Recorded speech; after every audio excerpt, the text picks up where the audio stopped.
9th. Wonderful. So I will say again, good afternoon, everyone. Thank you so much for coming out today. This is the book launch for a new Molly Murphy. All It Is Hidden, written by Rhys Bowen and her daughter Clare Broyles. And this is their second collaboration, right? It is, yeah. But soon it's only going to be Clare, Yeah. right? Soon, well, yeah, I'm actually stepping back with each book until I can say, okay, it's all yours. Yeah. But meantime, Yeah. it is a collaborative Yeah. effort. Yeah. Right, John, we don't have any microphones, so. But then you speak more loudly. All right, we will project a little more. Is that better? Right. Thank you. Yeah. Wonderful. Yeah. Yeah. Right, we haven't quite mastered this space because it's new, but our impression was that we don't actually have a great way to hook up a sound system. So can all of you hear me in the back? We're okay? Yeah. All Yeah, right. please, if you can't hear, just raise your hand a bit and we will project towards you a bit more, okay? Right. Yeah. So, we do have another author coming in this afternoon, Cara Black, in her wonderful new book, Night Flight to Paris. And she's on an afternoon flight to Phoenix as we speak. Yes. Or has she landed? Do I you think know? she's landed already. I think Oh, she's good. landed just before 1, so she Okay. should be here soon. So we have some lovely cookies provided by Rhys that are St. Patrick's Day and feeling, and we have plenty of Prosecco, so we're going to serve that between events, and if you can't stay, you can take some with you as you head out, however it works for you. Yeah. But anyway, so Tammany Hall. I love the way that you guys delved into Tammany Hall. So you're bringing a lot of real history into this, aren't you? I mean, not that Rhys always didn't, but. I think that's what's fun about this series is that you know the real history. If you're writing a place, if you're setting a thing in a real time and place, then the real history would be there. You know, if Molly walks down a certain street on a day and there's a blizzard, she should know about it. You know, so in this book, Claire is the one who's the researcher right now. She's been reading the New York Times for every day that we. Yeah, have you all met Claire? This is my collaborator. In fact, when we did our first book together last year, a radio interviewer said, "So, how did you two happen to meet up?" And I said, "I made her." So anyway, Claire, before we did this, was reading the New York Times. And the thing with the New York Times in those days, journalism now, as you know, is the fact, the fact, the fact. In those days, it was really embroidered prose, wasn't it, etc.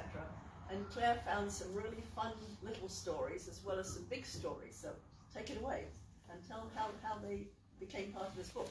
So one story was about a very exciting and terrifying fire on the Hudson with a boat had caught fire with passengers on it, and they tried to they came up to a dock and they couldn't make fast on the dock, and they had to go down to another dock, and they described people being thrown overboard to avoid being burned up. And so we decided to take that scene and to put our characters into the middle of it. And also William Randolph Hearst was joining with the Republican Party to try to unseat Tammany Hall right at that time. And so we again decided to put our characters in the middle of that fight. Although as a reader, I hope you don't quite know what side they're on maybe until the end, or how they've gotten involved in all of that. Well, there's a third one too. The book starts off with a prologue, and as you read it, you will think, what on earth does this have to do with the story? But there is a clever twist at the end, you see. And what this was another story that Claire found was that there'd been a mailbag on a train. Normally they were thrown onto the train and were supposed to hook on. This had somehow something had gone wrong, and so letters were strewn across the track. And so we thought, well, what if one of those letters doesn't get to the right person? And that was that. So Tammany Hall. It's interesting because when we first, are you all familiar with Molly Murphy? Is everyone? Does anybody here would like to be caught up? No. Well, when we first met Molly Murphy, which was in 2001. 1901. 1901. My first book was 2001, and it was 1901. Yeah. Molly has fled from France. I think my brain addles. Yeah, Molly has fled from Ireland for reasons that you have to read the first book to find out why. But anyway, she's running for her life, and she gets as far as Ellis Island, and it's the new Ellis Island, the brick one that's just been built because the other one just burned down. So she gets to Ellis Island, and while she's there, a murder occurs, and she is using an assumed name, and the name she's using shows up as the prime suspect. So in the first book, Molly is literally friendless, penniless, running for her life in a city where she knows nobody. Fast forward 19 books, and here she is, and she's nicely settled. She's a happy wife and mother. She lives in a nice little house with friends across the street. And now in this book, suddenly, she finds herself living in a grand house on Fifth Avenue. How can that have happened? And why is she not happy about it? Claire, tell us. Well, we have always known, so Daniel, who is the beginning of the book, was dubbed Daniel the Deceiver, then turned into the beginning of the series, and then turned into a very nice guy and kind of a wonderful husband. But he has decided to run on the Tammany ticket, and as a little perk of the running has been given the use of this house on Fifth Avenue. And of course, as you can imagine, Molly is surprised to be taken away from her own life, and also everything she knows about Tammany Hall is that if they do a favor for you, you have to do a favor for them. And she wonders what Daniel is going to be asked to do in return for their patronage. And she's afraid he's gotten himself in over his head. Right, but we know better. But why don't you tell us the interesting job that he's running for, a position, because it isn't anything that you would immediately think of. So he's running for sheriff, which of course in our minds brings, the Wild West, the sheriff, but the sheriff of New York, It's the county of New York. The county of New York would so all of the boroughs, it's a big position, and it oversees things like the docks and the jails. The jail, yeah. So it's a very important position, and obviously Tammany Hall would like to have complete control of that still. I'm sure they do at the moment, but they would like to keep it. Yes, and also the sheriff can have a lot of influence over guarding ballot boxes, where they get placed and who gets to vote in them. So it's an important job for Tammany in that way too. You do need to keep it separate, because sheriffs are sheriffs in counties, and police forces are cities and towns. One of the, I think, only contiguous county and city in the United States where the chief of police and the sheriff are both equal is San Francisco. It got set up that way. We are in Maricopa County. Who of us can forget Joe Arpaio? But we also have individual police forces in Scottsdale, in Phoenix, whatever. So I guess I never really, even I was really surprised to realize that Daniel could run for sheriff of the county. And that was a deep dive of research. When we were thinking, what would he have to do? Because we want him to have something to do with Tammany Hall. What could he have to do? So some of the amazing things that we found were actual Tammany bosses, and a character in the book who is the big boss, Big Bill, is an amalgam of various Tammany bosses that we found. One of whom had a desk that had a drawer that went both ways, so that you could slide it towards the person, they could put their bribe in it, and you could slide it towards yourself, and then they would take the bribe out. But they really, like you sort of see in mafia movies sometimes, they were the bad guys, but they were, in other ways, they were the champions of some of the poorest people who came. So they might require their kickbacks, and they might even descend to some murder at times, but they also might get someone out of the tenements, or make sure that a widow had food, or make sure that her grown son had a job. So I think if you had asked them, they would have seen themselves as the good guy, fighting against the system that when they arrived said no Irish need apply, and creating their own system by which an Irish person could could have a chance. And I was surprised to find an Irish person or an Italian person or other immigrants. They didn't only help Irish people, but they wanted everyone's patronage. So if you would be loyal to them, they'd be loyal to you. Wasn't Boss Tweed the most famous one? I Boss think Tweed. so. Yeah, Boss Tweed is the one that when you I think think of he was a Tammany little Hall. later. Yeah, he was. And But then- later. how long did Tammany Al- Hall run, actually? Well, Al Claire? Smith went through after Was that. he actually a Tammany Hall Yeah, he guy? was, and he became he became a state senator. Right. He I was- grew up in the Chicago political machine, which Oh. was sure. But New York, and it's not yet dead. I'll never forget going back a few years ago, going through the Richard Daley Airport, and I thought he died. I thought it was a long time ago, and then I realized that it was like a family thing, you know, where you passed it on. But when did it start? When did Tammany Hall really come into power in New York? Well, it started really I think to help. Yeah, I mean, it started to help. The poorest of the poor, and help the Irish together. We need to band together, because we were the outsiders. So Right, but did it start in like the 1890s? You're in 1907. Yeah, Yeah, I- 1907. I think it would have become more powerful in the late, like 1880, Yeah, 1890. but I think it was started way before that. I Because think, of the potato famine. Yeah. Yeah. When the huge Irish immigration was Right. after the potato famine, so in the late 40s, early 50s. Right. And that was when everybody, you had the signs up, no Irish need apply, and the Irish were the lowest of the low. So probably 60s, 70s, you're getting some sort of representation. Yeah, I think of them as Gilded Age, you know, that they were. Yeah, in well, definitely government. 1880s and 90s, Yeah. they were quite I powerful. googled it. They started in 1789. Really? Oh, That's wow. very interesting. I just Yeah. sorry, but I I was had no curious. idea there were I had no Irish idea living either. there. No. Amazing. Wow, that The is Order of Saint Tammany. Tammany, Oh, the yeah. Order of St. Tammany, yeah. Yeah. Your political organization founded in 1786 and incorporated on May 12, 1789. Thank you for Wow, sharing thank that. you. Very interesting. And St. Tammany, I actually never knew what Tammany represented. Yeah. Yeah, no, that. Who was St. Tammany, do we know? An Irish I saint. can. Put yours on away.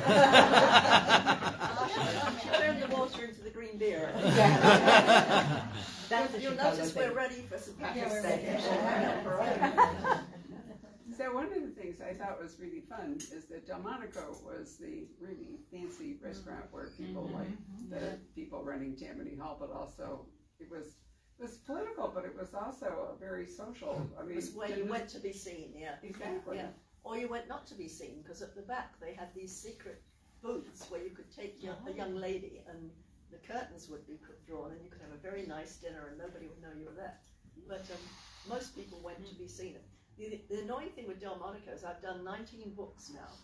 It keeps moving. It does. So you have to check now, okay, what year is this? Where is Delmonico's, to get it right. Is it still there? Yes. Yes, yeah. Oh, really? Yes. I've never eaten at Delmonico's. I've never It's eaten. on the Wall Street area. Yeah. Okay, so it's still down towards Yeah. the Yeah. lower part, because Yeah. it's hard to remember today when New York goes so far up that how concentrated it was Yeah. in the lower Oh, yeah. parts of Manhattan. I mean, the time we write about literally is when you get to Central Park. There is not much north of that. There are still some small farms and things when you get past Central Park. So, it's... I know Paul actually lived on a farm somewhere in, like Midtown, Yeah. in the 1840s. Yeah. So it did take a long time for everything to creep up the whole Yeah. island of Manhattan. Well, the Dakota building, Yeah. which was the first big luxury apartment block. It was called that because it was so far north it had to be in Dakota. Oh, you guys are really Ask us anything. I made the mistake of saying to our publicist, I said, I know Molly's New York so well that I could give you a walking tour. And she went, oh, walking tour. I went, no, I didn't think But I remember when it started, you and I, because you and I have been together talking about the entire series from the time you wrote it. You were reading like advertisements, newspapers with ads, because it's amazing what you can learn just from the advertising in the papers. Yeah, I mean, I had a Sears catalog for 1900. I had restaurant menus. I've got boxes full of really interesting stuff. You have to put together the whole feel of the time. And it's really important. How much did something cost? That's where so many historical novels. You read a novel sometimes and you went, especially England, which I know, no, he wouldn't have spent 5 shillings on that. You know, that's you have to get it right. Do you remember Sanditon? Did any of you watch Sanditon? Yes. Yeah. Which was about real estate development, essentially. Right. The guy with his £180,000, the king didn't own £180,000. No, They no. clearly did not do their research. No. Like, nobody had that kind of money. Yeah. It was enormous if you had a couple of £1,000 Yeah. a year. 10 was an absolute fortune. Well, that was Mr. Darcy, right? Yeah. Mr. Darcy had 10,000 a year. Yes, And yes. Yeah, so the 180 that this guy Even had Mr. was Minnie just had 5,000 a year. Yeah, But, crazy. You're right. The prices of things is really. Yeah, there was one book I read once and said, you know, he gave his butler £5 to go and get a meal, and I thought, he's living for most of the year on that. Yeah. So, you know, it's, so we have done our research, and of course Claire now is meticulous, and she reads the New York Times and she finds all these fun little things that we have to put it, tell them about that. So, one of our favorite ones ever is describing a proceeding where one man is suing another man for the alienation of his wife's affections. And he says that man has stolen his wife away, and the man, it describes the accused man, Natalie, twirling his mustache and saying that if the other man couldn't keep his wife, he didn't deserve to have her. Yeah, was it his fault that he was so much more attractive? I don't know if that held up in court these days, would it? No, but it was a real lawsuit Yeah. then. It really was. Yeah. Yeah. And Not now- only wives, but I think fiancés.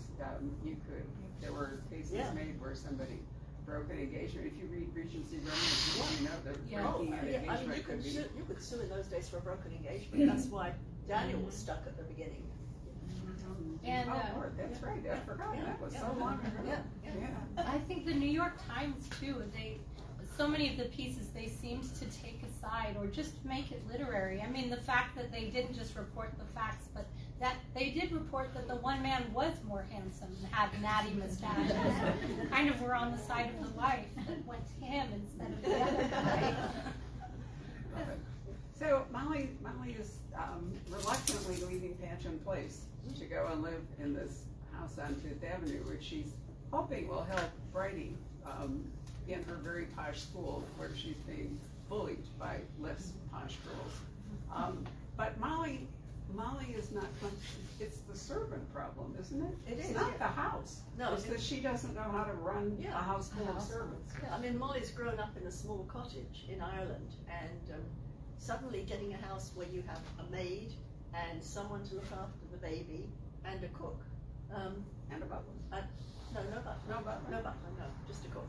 The Big Bill has a butler. Oh, that's right. Yeah. I knew there was a butler. Yeah, there is a too. butler. There is a Did the butler do it? But Molly's just not used to giving orders to other people. It feels very strange to her.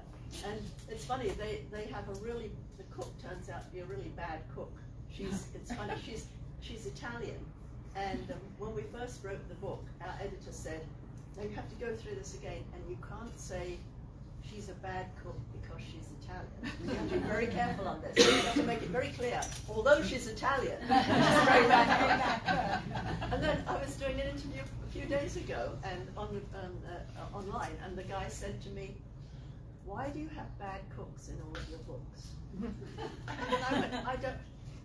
Oh, yes, I do. So I wonder where that came from. You know, Lady George's got Queenie, who's the worst cook in the world, too. So, what is this about bad cooks? Bad cooks, yeah. It's psychological. We have to work it out somehow. I wasn't a bad cook when you were growing up. Tell me. No. Well, I would say about food that if you read any Rhys Bowen novel, there is a lot of food. There's a lot of descriptions of food. And a lot of them I recognize from growing up. They're typical English food or Irish food. Yeah. And that's something you also can't get incorrect. I mean, if you say, now we can get raspberries, blackberries, bananas, any kiwis, anything you want any time of year. But when we're looking at Molly, you have to think, what could they get at that time of year to eat? Yeah. You know, what would you have someone have down in a root cellar or put away well, what would the store have canned? Because you couldn't, in the middle of winter, you can't have fresh berries coming out. No, I mean, people would, if they had a property, they would preserve for the winter in jars. It's very interesting because we do lots of research, and some things are true, but you cannot use them in the book because it would take the reader out of the time and place. And we both have books of photographs of New York in 1900, and the Macy's food counter. The center of the display is a stack of cans of chili con carne. Now I can tell you, if we said, Molly opened a can of chili con carne, we would get letters saying, don't be so ridiculous. And yet we know it's true, but we can't use it. Ah. So Molly's on a quest for meat in this book because the terrible Italian cook, the only thing she can actually make, the cook who, although she's Italian, is a terrible cook, what she can make is pasta. Yes. So, Molly is not, and because the meals somehow, when you sit down for them and when they're prepared, don't coincide well. The pasta is cold and it's lumpy. It's not very good. So Molly spends a lot of time trying to figure out how to actually acquire meat. Yeah, right? yeah, teach her to cook something decent, yeah. But they're getting an allowance because Daniel, in order to run for sheriff, has had to resign his job at the police department. So the only income they have is being given to them, right? Yeah, yeah. And doled out by who? Mary the maid? Finn. Finnegan. Yeah, Okay. yeah, he's like the right-hand man of the big boss. Right, so they also have a bodyguard, don't they? They do. Is this whole thing. That's goes. another thing Molly doesn't like is if she goes out, a large burly Irishman appears to walk behind her. Because now he's running for sheriff, he's fair game. So she suddenly realized this is not a world of privilege only, it's a world of danger. And I think any of us would not like to be in that situation. I mean, she perhaps has more money than she's had before, but it's so uncertain. Someone is paying the servants, someone may be giving her allowance, but it's not like getting a paycheck every other week or something for Daniel. She sort of thinks, what is going to happen this week? Well, what happens if next week they don't give the allowance? How do we pay for this house and these servants? She's a very practical person. She doesn't like to have things up in the air or be beholden to people. Yeah, and the other thing too with the servants is, who are the servants reporting to? Is she being watched all the time? Anytime she meets someone, if there's any sort of conversation, are the servants listening and reporting back to Big Bill? So all the time you feel that you're in a little glass house, don't you? But she makes a friend, because Brady makes a friend. So that was really nice. You have a background in school. I Right? do, I'm a teacher. So I could tell that came into play in this book. So the person who has the biggest problem really is Brady, isn't it, when this whole thing gets going? Yes, well, she's at a new school, which is great for her educationally. But I do have some experience with this because I'm a teacher, my husband's a teacher, but our kids were able to go to prep school, but a school he teaches at, and then the next door school. And sometimes it can be hard when you're used to sort of living a teacher's life. And for example, at my daughter's school, they had a 4-day weekend always for the ski weekend. And, people do go in summer in Europe, and the other kids sometimes had different experiences than what our kids would have grown up with, or if they went over to play at their houses or hang out at their houses, it's a huge mansion. And so Bridie's experiencing that, I think more so than my kids, because, we grew up closer to that, but she grew up in tenements, very poor, and now here are these girls that won't go anywhere without their maids, that are dressing up to look like little versions of their fashion plate moms. And she doesn't know how to relate to them. And of course, girls of that age, 12, 13, they're very predatory and very cliquey. And so if there's someone among them who clearly doesn't belong, and not only that, but she's very smart, so the teachers like her, and she wants to learn. They don't want to learn, they want to get through school, find a rich husband, and that's that. So Bridie, they're picking on Bridie all the time. They're finding little niggling things like, oh, well, that's what you're wearing, that sort of thing the whole time. So Bridie is a little bit miserable in school. Yeah. And then? Until Yeah, there's a fire on a boat and things change, don't they? We can't tell you too much. Yes, because we they shouldn't tell you too much, but I would say it's, Bridie, although she's not Molly's biological daughter, I think she's learned a lot about bravery through her experiences, and she definitely shows that. And I think that will break through that sort of fake status of having money or fashion. I think real bravery and friendship will break down those barriers. Yeah. And I mean, one of the main story themes going through this is how you deal with a teenage daughter, you know, who has been like a sweet, compliant little girl, and now suddenly wants to prove herself, wants to show she's grown up. I don't need you, I can do this. You know, all the things that every mother of a teenager has been through. So we know about that, don't Yes, we? yes, we do. Except you were perfect teenagers.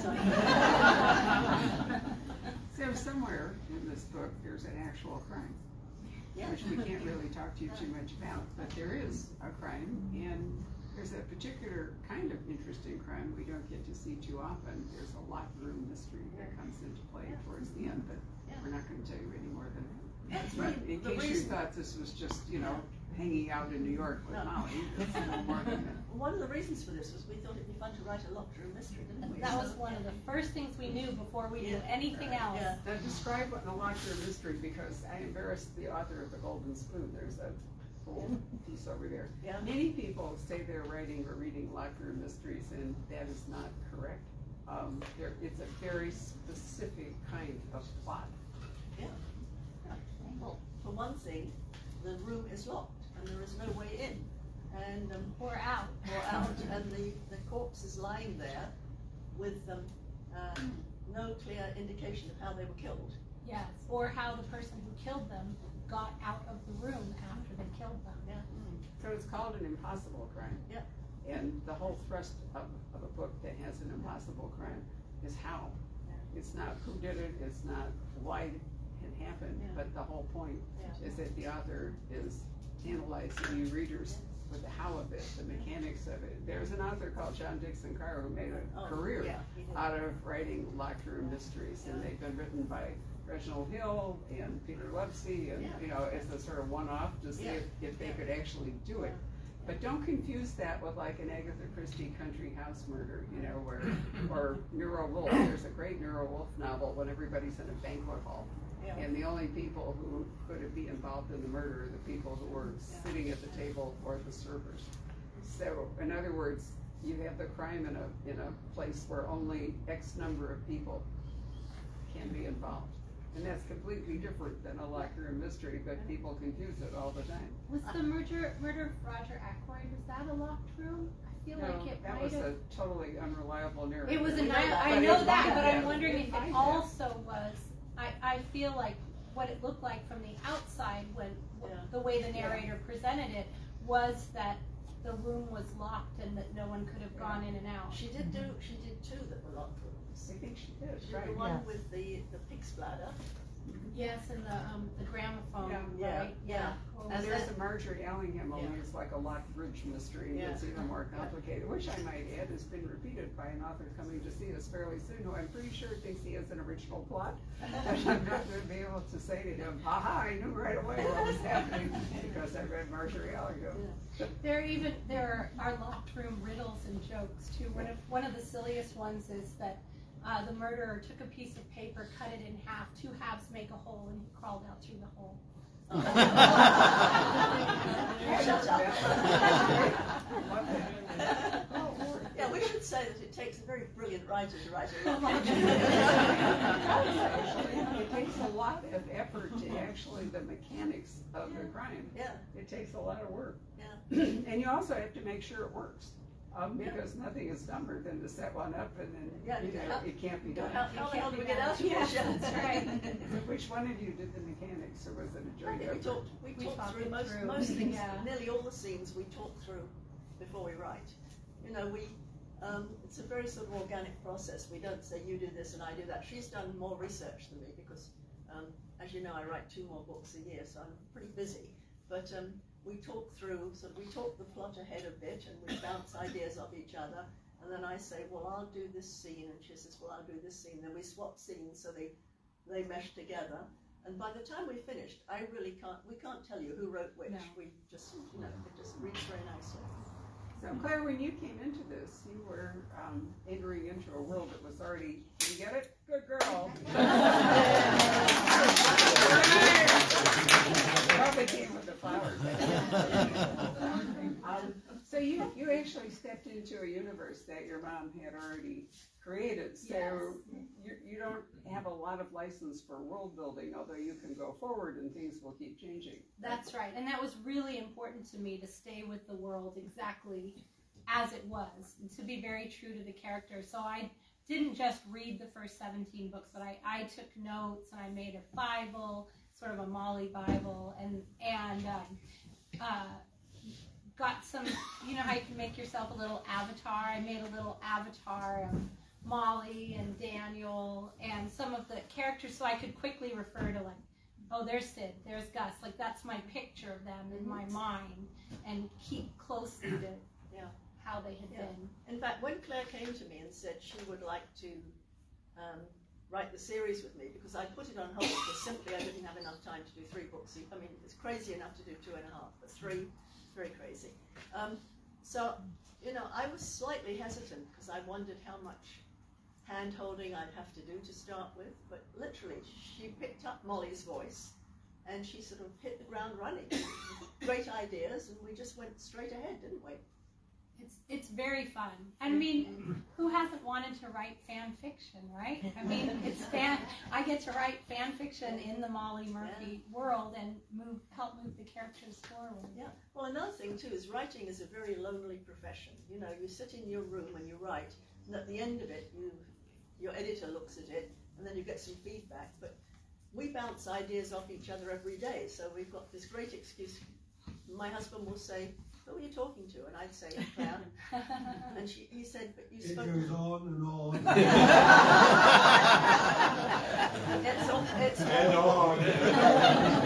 It's all work. I'm on the other end of you. It's all work. So if we have to meet in a nice restaurant, discuss something. That's right. We're working really hard. Right. You husbands have a defense. You could start collaborating and writing your own book. No sympathy for that. Nobody would want to work on a book with John, I can tell you. I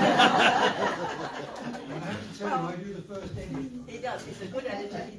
He does the first read-through, and he picks up all of the, he will say, "Oh, this sentence was clumsy," or "This sentence didn't make sense." And then he will say, "No man would ever say that." To which we reply, "It's a sensitive man, not like you." I think we want to plumb their marriage. So it's 1907, and you began in 1901, and there are 19 books. So one of the great things about historical fiction is you don't have to age your characters in real time because they're already old, right? Yeah. So you can actually start a book the day after you finish the story of the last book. Yeah. You don't really want to go into World War I, at least not quickly. No. So if you're in 1907, you're going to just sort of inch forward, a few because months the at a whole time. world is so different once you get to the war. Yes. And, I don't think we want to get as far as World War I, do we? I mean, one thing that our editor suggested once that Claire might want to tackle in the future was moving into the 20s and making Bridie a detective. Ooh, that's an interesting That would be an idea. interesting Just leap idea. over the war, You just right? leap over the war, yeah. Well, one thing that Claire and I have said, well, if we get really fed up with Molly, there's almost the Titanic.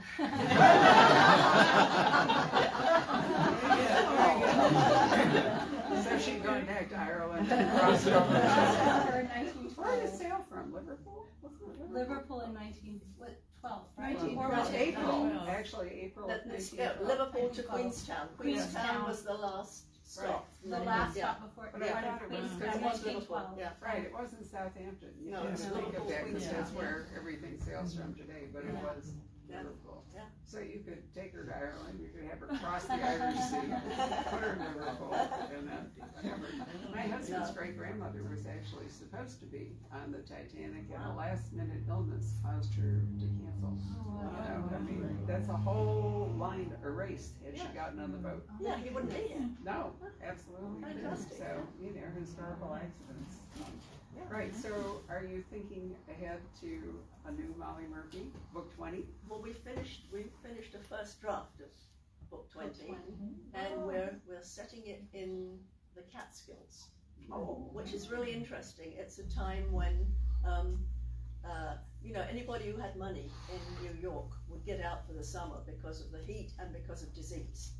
But if you were Jewish, even if you were a lawyer, if you were very respected, if you had a lot of money, the normal resorts you were not welcome. So families started going up to small farmers in the Catskills, would build a few little cottages, and families would go up for the summer, and the family would stay there. The husband would come up and down at the weekends, and that was the beginning of the bungalow colonies up there, which predated all the hotels. And in our book, we have someone who is toying with the idea of building the first hotel. So I love that. It became the Borscht Circuit. Yeah. It was Yeah. known, because there were, I guess it was in what, the 20s or 30s. The but 20s was the heyday. All the way Yeah. through to the 50s. Yes, there yeah. were all kinds of comedians and other people went up to provide entertainment at the Oh, I hotels. mean, and the it was- top names, you name any of them, Milton Berle and all of those people were there. cut their teeth on the Borscht. Yeah, I Well, mean, you can't cut your teeth on Borscht. let's But no, huge hotels. I mean, Grossingers and those, they had Right. 1,000 rooms and swimming pools and dance halls and fantastic entertainment. So we're at the very beginning where people sit around a campfire at night. That's the entertainment. And it was a way, even for families with really modest means from the Lower East Side, to get out of the heat for a little while, because they could either go up to family that ran sort of it was mostly like chickens and milk farm up in the Catskills, and just stay in a cabin for a little while, or they could rent one very economically. So it wasn't just the very wealthy people that could go out and get out of the city. And with the but- heat came a lot of disease too. Yeah. There. Yeah. I'm trying to think, when I was a child, for example, I was not allowed to go to the beach because of polio. I could in Winnetka because Lake Michigan was so cold, no germ could survive. But I remember my grandmother wanted to take me on a trip. We were going to end up in Boston, and my mother wouldn't let me go because they were having a polio epidemic. Dr. Salt, I think it was 1956. Is that when the salt vaccine? Okay, but I'm assuming that kind of disease could be running rampant. Yeah, it was typhoid mainly. Typhoid. Typhoid and cholera. Right. In New York, yeah, because of, poor sanitation and So crowded was conditions. polio not known, or was that a new disease? I think polio was a new disease, wasn't it? I don't know. Yeah, I think it was. I think when in one of the early Mollies, Bridie and her brothers are playing in the river, and Yeah. that you mentioned Yeah. polio back then, Did I? Oh, that so they I were must have- worried yeah, about it. Yeah. Worried about it Sure. back then. But cholera would have been terrible, Yeah, the because cholera it's a was waterborne Yeah. disease, Yeah, of course, yeah, I mean, the kids did play in the rivers, and Right. they did. And then everybody had to fight tuberculosis, because that was a constant problem. Well, the other interesting thing with waterborne diseases is that oysters were the food of the poor. So you can just imagine all the oysters had that contaminated water, and probably lots of people caught diseases through oysters. Oysters and lobster, that's what the poor ate. Which is why you're only supposed to eat oysters during the R months, Yeah. because Yeah. the summer months, July, June, August, Yeah. don't have R in them, No. so that was the time when they could really Yeah. spoil. Yeah. Boy, there's a lot of old wisdom popping Oh. out. It happens when you're old. Yeah. Oh, questions? Yeah. Because we Any can't really questions you'd talk like to much know? more about. I actually have one from Mary Garrett online, and she has a nice comment. She says, such a exercise in trust in taking chances, and I think she has that in regards to Molly and Daniel doing Tammany Hall. Mm-hmm. But I think it's also a great question in terms of your relationship of giving Claire the reins of Molly Murphy, and so what was that like, and starting to let loose of the reins and trust her? I think, for me, it's been a delight from day one, because, having someone to share a writing experience with is really nice. And as I say, she came up with good ideas to start with. She got Molly's voice to start with. And so, with the first book, I think we probably did 50-50 of it. But then the second book, you said, well, you've got another book you need to start. I can see the end of it now. And you just took it, didn't you? Yeah. And that's really nice to have that. She's a good writer. I always knew she was a good writer. Yes. Have you always wanted to be a writer because of your mother, or just? I've always enjoyed writing. I think it was a bit daunting to think about doing a novel. I mean, I knew she did novels all the time. I would mostly do sort of little funny skits and stuff for my family and some poetry. I was a double major in biology and English literature, and I remember for an organic chemistry class writing a poem for my professor that the naming of molecules is a difficult matter. It isn't just one of your holiday games. Now you may say I'm mad as a hatter when I say each organic compound has 3 names. And then he, in his response, he suggested that I probably was a better English major than.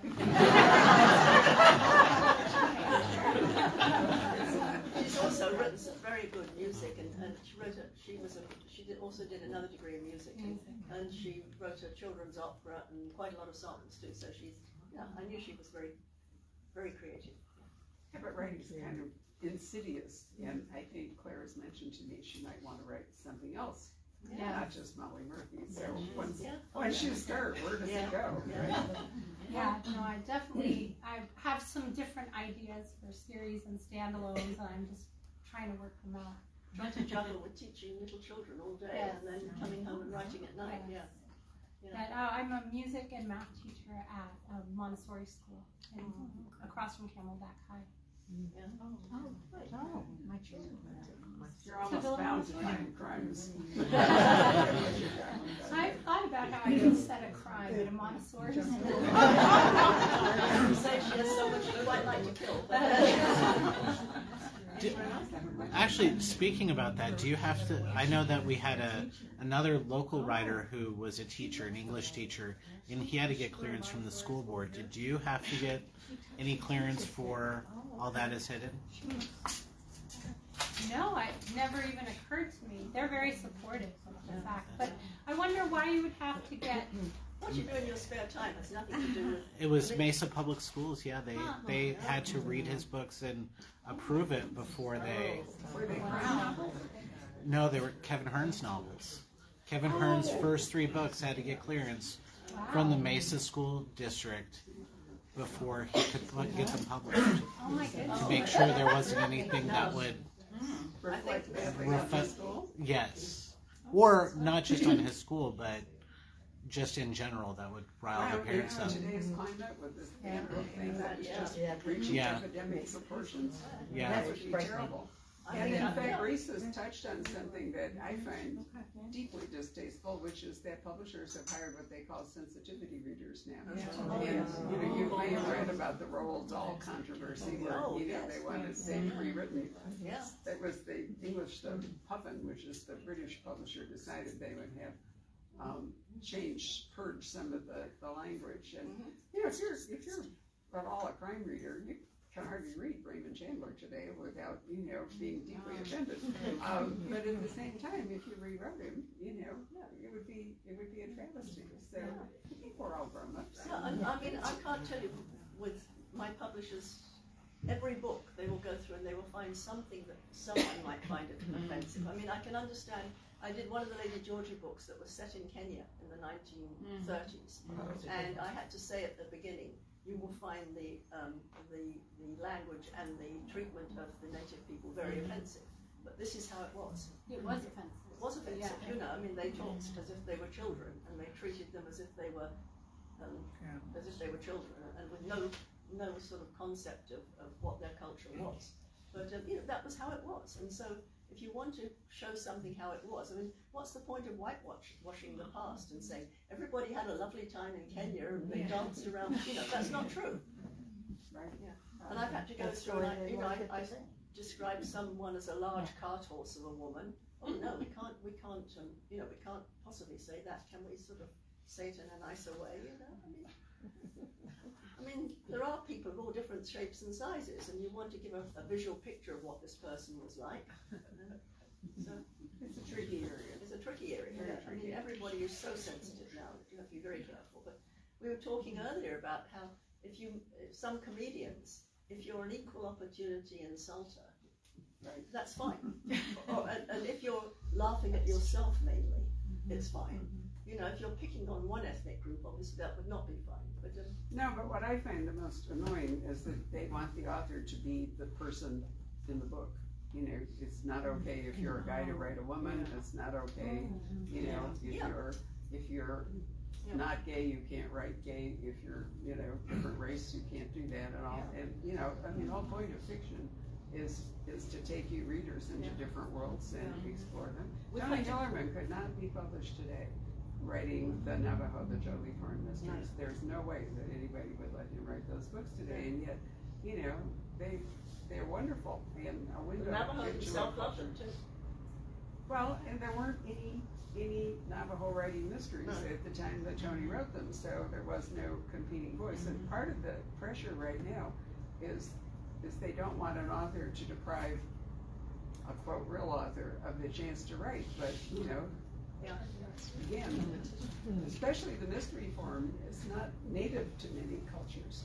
It's basically an American and an English construct. But now it's gone global, and so you know, now there are mysteries written in Japan and you know, all over the world, and it's a whole different thing. But I do think you can go back and judge people who, you know. We've had to be quite careful with writing the Catskills. Obviously, we're setting it in a Jewish community. Right. But we have to make very sure that we're seeing it through the eyes of Molly, the outsider. And so she is observing rather than sort of saying, well, this is what we're all doing. You know, what would Molly see if she was an outsider sitting here and watching this thing happening? So, you know, and we also, I have a very close friend in New York who is from a very upper class Jewish family. And we gave it to her and said, go through the whole thing. And she was wonderful. She would say, well, if this family was of this class, they wouldn't use this word, they'd use this word. So, you know, so I think we can say, if anybody says, we say it's all right. Yeah, I mean, she's, obviously people are not monolithic, and so one Jewish family's experience wouldn't be something, or another Jewish family's experience, but we've run it by someone who really knows and tried to write it as authentically as we can. When I said to her to start with, we're setting this in the Catskills, I'm going to bounce it off you, she said, well, I do know Grossiger's grandson. I'm like, well, that's okay. Great idea. Anybody else have a question? Yes. When you started with Molly, did you always kind of know her trajectory or not? Or is she just evolved? She just keeps evolving for you? I have to tell you, I wrote the first book where she's charged with a murder on Ellis Island, and then she steps ashore in Manhattan. And I thought, what have I done? I know nothing about New York in 1901. And of course, the publisher says, well, this is a series, isn't it? You go, oh yes, of course. It's a series. And then you think, oh, I thought I have condemned myself to research on every page for the rest of my life. And that's pretty much what it's turned out to be, except the research has turned out to be the joy, because you find so many interesting things. Your research is wonderful. Thank you. My grandparents came to Ellis Island, so I can now see it through their eyes. Well, you know, I've always, in the early books, I would go to New York, and anywhere that Molly walked, I would walk. And I think, you know, do you get the wind straight off the Hudson when you turn this corner? Can you see the spire of this church when you? And I would do this with all the books, and I had people write to me and say, you said Molly walked from A to B, that's ridiculous, it's way too far. And I went, I did. You know, she grew up on the west coast of Ireland, she thought nothing of walking 5 miles. And I know once I was at the Metropolitan Museum of Art, and I was staying with a friend on 23rd Street, and the traffic was terrible. I thought, I'll just walk. So, you know, I walked all the way down, and there it was. So, you know, that's good. And I think research has gotten so much easier too since you started because of the internet. I mean, when we were looking at the Catskills, there still is a Catskills train that goes from the river into the Catskills. So I could get on YouTube and ride the Catskills train, and there's someone on a camera going through the whole thing. So, you know, I spent 45 minutes watching the ride that Molly would take. You know, that's really helpful. Yeah, what I found was that 1900, 1901 was the age of the Brownie camera. And so there are so many ordinary people taking snapshots suddenly that I could find pretty much any street in New York, and I could see what was the name of the tailor, what was on the billboard, what was the restaurant, you know, so I could, And I've had, I think the nicest thing is I had a letter once from two things. One was a man who said to me, I want you to know I'm living in Molly's house. And he sent me pictures of the interior and the garden and the exterior and everything. And then I had one saying, thank you for taking me back to my childhood. I was born in that part of Greenwich Village. My mother was born there and my grandmother was born there. And my grandmother used to get her bread at that bakery. You know, then you know you've done a good job when someone who lives there doesn't say, this person doesn't know what they're talking about. So yeah, it's very satisfying when someone says that. And the deli that they talk about getting their meats from in this book is an actual. Yeah, it is. Yeah, everything like that we try to make as correct as possible. Yeah. Well, I was going to say, I read my first Molly Murphy last March. Yes. Loved it so much, having grown up in New York. I think that was the side story that attracted me so much, and I read every book, one after another.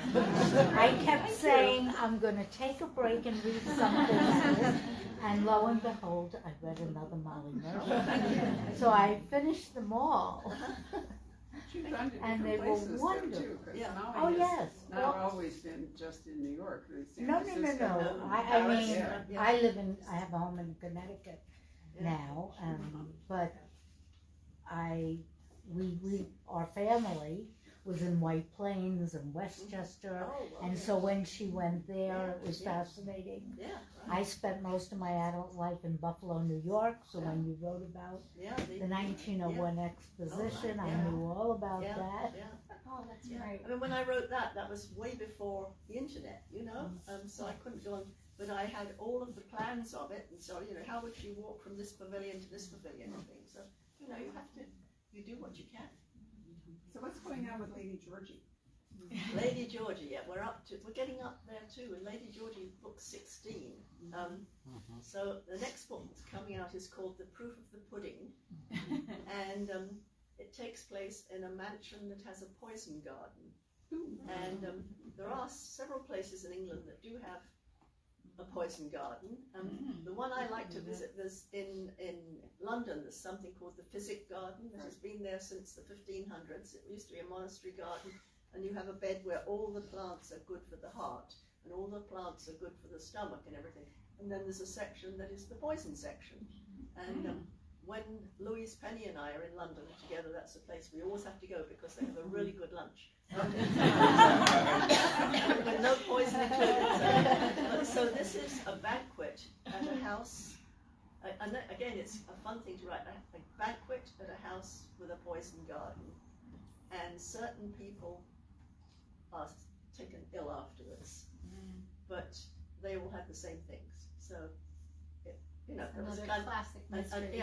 But really classic mystery. You know, country house, strange conglomeration of people at a banquet, a poison garden, and somehow some people have been poisoned and others haven't. So is Queenie cooking? No. Actually, Georgie has a new chef that has come from Paris, and he's wonderful. And so the person who owns this place has asked whether her chef could help cook for this fundraising banquet. He does take Queenie along to be an assistant, but all she has to do is be an assistant, and she doesn't screw up in any way. Very well. She ends up being one of the people who's poisoned, so, you know. But stays alive. Can't get her off. And then finally, what's up with your next World War II drama? Next big, does anybody here read the big standalones, the World War II books? Sure. Yeah. Anyway, the next one comes out in August, and it's called The Paris Assignment. So I think you might get some slight hint of what that might be. I have to tell you that it takes place just outside Paris, but the marketing people said, no, that's the Paris of it. So it's about a woman who marries, studies in France, meets someone, falls in love, marries, lives in France for years, comes back to England during World War II. Very bad things happened, and she volunteers to go back to France. So finds herself working just outside Paris as a courier. And there's two parallel stories going through the whole book. So there's another parallel story happening somewhere else, and they both come together in Australia. after the war. So it's quite a big canvas, this one. It's quite harrowing to write, and I think it will be very harrowing to read, but it's a good story. Is it done? Oh yeah, it's That's what I thought. yes, it's look at the cover on Amazon already. Fantastic cover. Yeah. So is Georgie going to be in November then? Yeah, Georgie's in November again. I have to tell you with Georgie, I just literally about 3 weeks ago turned in the manuscript, and I was looking on the Amazon bestseller list, and I went, whoa, this book's at number 56, and I haven't written it yet. Oh yes, you had a question. What comes first, the research or the idea? Like, do you research and get ideas, or do you have an idea and then do research on it? It's a bit of both, wasn't Yeah. it? I mean, we sort of knew the central locked room, someone going to die. But then Claire, just reading the New York Times, would say, hey, this is interesting about this mailbag, and then how can we incorporate that? And we have to use the ferry somehow, yeah, because a lot of this, the theme of a lot of this is to do with the docks and corruption at the docks. So Claire did a lot of background work on the docks. So I think gradually we just incorporate the two, and then we do the research as we go along too. So I think we're not the sort of people who do the outline. We're very flexible to say, oh, this is good. Let's go over here. Let's try this. Yeah. So I think it works better. One of the things we do is we create the characters, and then we put them in a situation, and then they respond hopefully as real people would in the situation. So the trick is setting up the situation to get the response that would naturally follow from that, and a lot of the mystery and the figuring out of the mystery comes from that. Yeah, the thing, once you create characters, you have no control over them. They go where they want to, and you have to run behind and try and keep up with them. So, but it's not like Yes, there's a question at the back. Claire, I'm just wondering how you manage your time being a teacher, a mom, and kind of writing. What's that schedule like? Well, so far I've been using, since I do have summers off, I've been using a lot of the summer to try to get a lot of the collaborative writing done. And then during the school year, I mostly get up at 5:45, so I can try to get 2 pages done a morning before I go off and go to school.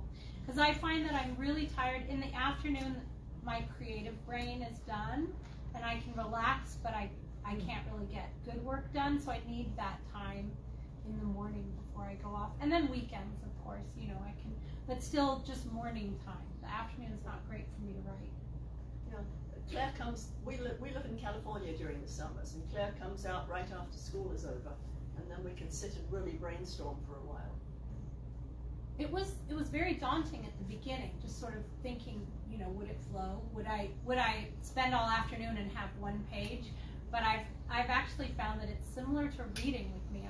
I love to read, and I read really quickly, and when I'm in a scene and I actually know how it's going to go, it goes really quickly. I've written 10 pages in a Saturday before when it's really flowing. Yeah, I have to say that she does read very quickly. When a few years ago I was given the advanced copy of the Da Vinci Code, and I said, before it came out, I said, hey, this is going to be a big success, this book. And about three hours later, she came back. She said, yes, it was quite good. I went, yes. How do you be so disciplined, just 1 or 2 pages? I mean, don't you get carried away with something and just, how can you bear to leave it? Well, I do have to be at work.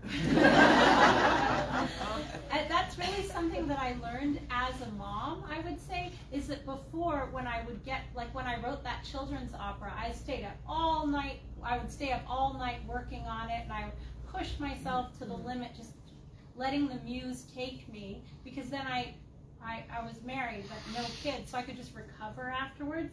But with kids, it was like I had to be on a schedule. And so I had to say, okay, I have this much time to do something creative, and then I'm done. So I've really learned, although I will say for my poor husband, and if we've said we'll do something later in the day on one of those 10-pager days, he's like, hun, it's noon, and remember we were going to do this? Oh yeah, just a sec. Hun, it's 1 o'clock. Okay, yeah, just a second. Hey, it's 5 o'clock now. is she's always thinking about her work as a writer. Not that she doesn't give everything she can to her kids at school, because that's a really important part of her life. But sometimes she'll walk in the door and go, I can't talk to you right now. I need something to write with, you know. And that's interesting. One thing about writing is once a scene is going well, I can think, you know, maybe I start at 8:30 or 9 in the morning, and I think, oh, I really could do with some coffee now. It must be mid-morning, and it's 2 o'clock. You know, you have no idea that much time has gone. Yeah. Any more questions? I have to just share one thing. Sitting on this stool, which is very high up, I was on one of these TV Good Day, wherever it was. You know, one of those midday things where you chat and they have various people. So I did my segment, and the host said, "Oh, stay put, Rhys. We've got this fantastic chef coming on." So I'm sitting here, and I have a white blouse on. The chef is over there, and he cooks his grandmother's favorite spaghetti sauce. And then he comes across with this plate, and he says, "Here, Rhys, try it." I'm trapped on this thing with the camera on me with spaghetti, and I've got a red, you know, and so I'm going, "Oh, this is delicious," like, you know. One of those embarrassing moments in life. They are high, I agree. We haven't mastered levering furniture up and down the stairs yet. We'll get to it. Yeah. So, young Patrick, did we give out numbers to people? I believe everybody should have a number within their book. Do you remember what the sequence was? I have no idea. No idea. All right, well, I'm just going to arbitrarily guess, and I do have a book to give away. We definitely are into the 20s. All right, well, we'll do 1 to 21 then. But anyway, this is Deanna Oh, I love Rayburn's Deanna's new book. books, yeah. Right, I love her books. The Sinister Revenge. I think we've sold out of our signed copies, or we might have just 1 or 2 left. And Deanna, I did her book launch last Tuesday, which was a lot of fun. Veronica Speedwell is earlier than Molly. Yes. But a fabulous character. Yeah. And this is an interesting crime. Instead of a locked room, there's a banquet inside a dinosaur, which apparently actually happened at the Crystal Palace in whenever that was, 1850, I think it was.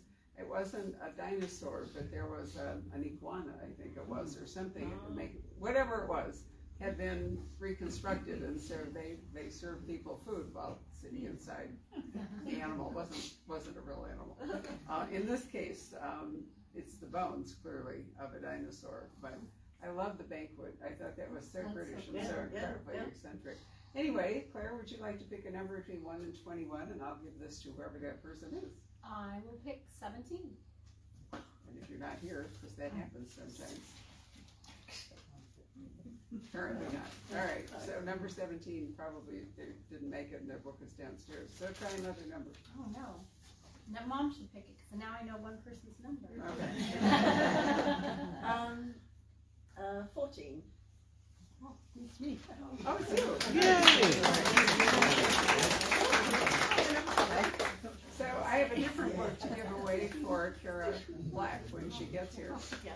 But I think what we'll do, there is Prosecco back there, and there are cookies. And if you'd like to get your book signed, maybe you and I should trade seats here. Yeah.